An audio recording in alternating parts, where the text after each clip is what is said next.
அப்பா ஆஃபீஸிலேருந்து திரும்பி வர்றாரு. எதிர்பார்ப்போடு காத்திருக்கிற பிள்ளைங்க 2 பேரும் வேகமா வாசலுக்கு ஓடி போகிறாங்க. அப்பா கையில் ஒரு பார்சல் இருக்குது. ஆளுக்கு ஒன்னொன்னையும் கொடுக்குறாரு. சந்தோஷமாக வாங்கிட்டு வராங்க. மூத்த பொண்ணு அதை ஓப்பன் பண்ணி சாப்பிட ஆரம்பிச்சிடுறா. இளைய பொண்ணு அப்பாவுக்கு வேகமாக ஓடி போய் ஒரு டம்ளர் தண்ணி எடுத்து கொடுக்குறா. அவர் கை கால் கழுவ போகும்போது வேகமாக ஒரு துண்டு எடுத்து கொண்டு வந்து கொடுத்து அப்பா தொடச்சிக்கிங்கன்னு கொடுக்குறா.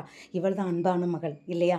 பிரியமானவர்களே, நாம் நம்மளுடைய வாழ்க்கையில் இப்படித்தான் தேவனிடத்தில் நாம் எல்லாத்தையும் எதிர்பார்த்து நாம் அவரிடத்துல ஜெபத்தில் கேட்குறோம். எதிர்பார்த்து அவரிடத்துல நம்ம நெருங்குறோம்.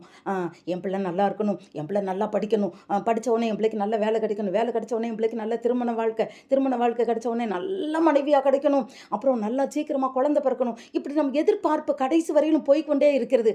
என்றாவது நாம் அமர்ந்திருந்து, தேவரீர் உமக்கு பிரியமானது நான் என்ன செய்யணும்னு சொல்லி உம்முடைய எதிர்பார்த்து என்னிடத்தில் என்ன என்று நம்ம கேட்டிருக்கிறோமா? தாவீது சொல்கிறார், உமக்கு பிரியமானதை செய்ய எனக்கு கற்றுத்தாரும் ஆவியானவரேன்னு கேட்குறார். ஆம் பிரியமானவர்களே, எல்லாரும் ரட்சிக்கப்படணுன்றதான் தேவனுடைய விருப்பம். அவருடைய எதிர்பார்ப்பு அதுதான். ஒருவனும் கெட்டு போகக்கூடாது. அப்போ நம்மளுடைய வேலை என்ன? அன்பாக இருந்தால் நம் தேவனுக்கு என்ன செய்வோம்? அவருடைய எதிர்பார்ப்பை நாம் பூர்த்தி செய்வது நம்மளுடைய கடமையாக இருக்கிறது. அவருடைய எதிர்பார்ப்பை நிறைவேற்றுவோமா? அவருக்கு அன்பான பிள்ளைகளாய் வாழ்வோமா? God bless you.